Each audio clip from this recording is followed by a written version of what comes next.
débat est ouvert et c'est Bernard de Flessel qui va l'ouvrir. Merci Madame la Présidente. Ça ne sera pas au compte-rendu, mais j'aimerais, quand vous me donnez la parole, que vous disiez « cher Bernard de Flessel », parce que systématiquement, Cher Bernard de pour Flessel. Michel Herbillon, c'est toujours, enfin je veux dire, c'est quand même désagréable. Bon. Plus sérieusement, bon, on va féliciter les deux rapporteurs. J'ai trouvé que la deuxième partie était quand même supérieure à la première, hein, en qualité, en voilà.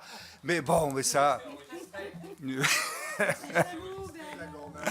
Bon, écoutez, on va se détendre un peu. Ça sera porté à ton préjudice. Bon, merci en tout cas aux rapporteurs. On a bien compris finalement l'idée de base, elle est assez simple finalement. C'est une idée d'ailleurs qu'on poursuit les uns et les autres depuis de très nombreuses années.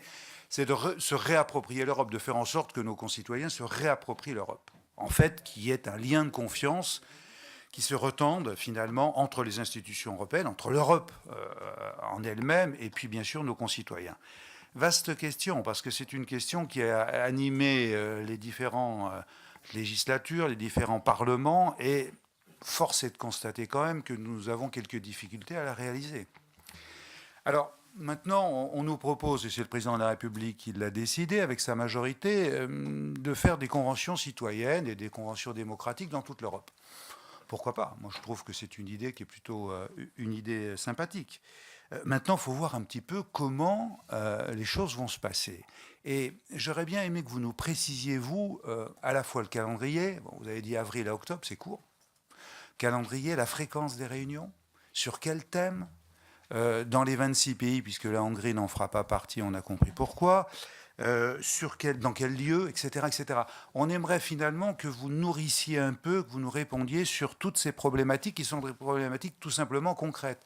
Thème, fréquence, lieu, comment on va restituer finalement les débats, comment ils vont être organisés, qui va les organiser, gouvernement, les parlements, la société civile, bref.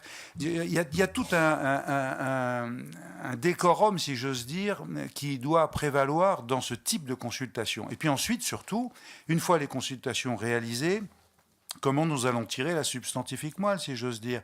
Comment nous allons finalement se réapproprier nous-mêmes ces thèmes et en tout cas le ressenti de nos concitoyens pour faire progresser cette idée tout simplement de plus d'Europe, de mieux d'Europe. Voilà, donc je ne suis pas resté sur ma faim parce que c'est le début de la discussion, mais j'aimerais voir concrètement comment les choses au fond vont se réaliser. Merci beaucoup, Monsieur le Président, Madame la rapporteure, vous répondez.